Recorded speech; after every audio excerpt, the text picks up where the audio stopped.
একবার এক গ্রামে দুই প্রতিবেশী থাকতেন, হাসান ও করিম। দুজনের বাড়ি পাশাপাশি হলেও দীর্ঘদিন ধরে তাদের মধ্যে কথা বলা বন্ধ ছিল। ছোট একটি ভুল বোঝাবুঝি থেকে শুরু হয়ে বিষয়টি এতটাই বড় হয়ে যায় যে তারা মুখোমুখি হলেও একে অপরকে উপেক্ষা করতেন। সালাম দেওয়া তো দূরের কথা, চোখে চোখও মেলাতেন না। একদিন গ্রামের মসজিদে এক আলেম খুতবা দিচ্ছিলেন।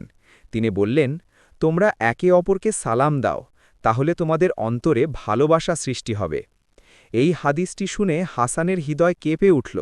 তিনি ভাবলেন, আমি কি অহংকারের কারণে আল্লাহর একটি গুরুত্বপূর্ণ সুন্নাহ ছেড়ে দিচ্ছি?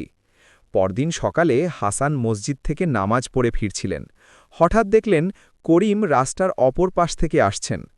আগের মতো এড়িয়ে যাওয়ার সুযোগ ছিল, কিন্তু আজ হাসান নিজেকে থামালেন। বুকের ভেতর একটু কাঁপুনি নিয়ে তিনি এগিয়ে গেলেন এবং বললেন, আসসালামু আলাইকুম ওয়ারাহমাতুল্লাহ। করিম কিছুক্ষণ অবাক হয়ে তাকিয়ে রইলেন।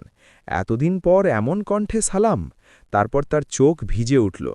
তিনিও উত্তর দিলেন, ওয়া আলাইকুমুসসালাম ওয়ারাহমাতুল্লাহ। এই ছোট্ট সালামি ভেঙে দিল বহুদিনের বরফ। দুজনেই দাঁড়িয়ে পড়লেন, কুশল বিনিময় করলেন। পুরনো ভুল বোঝাবুঝি নিয়ে কথা হলো, ক্ষমা চাওয়া ও ক্ষমা করা সব কিছু সহজ হয়ে গেল মাত্র একটি সালামের মাধ্যমে। সেদিন থেকে শুধু হাসান আর করিমই নন, পুরো গ্রাম একটি শিক্ষা পেল।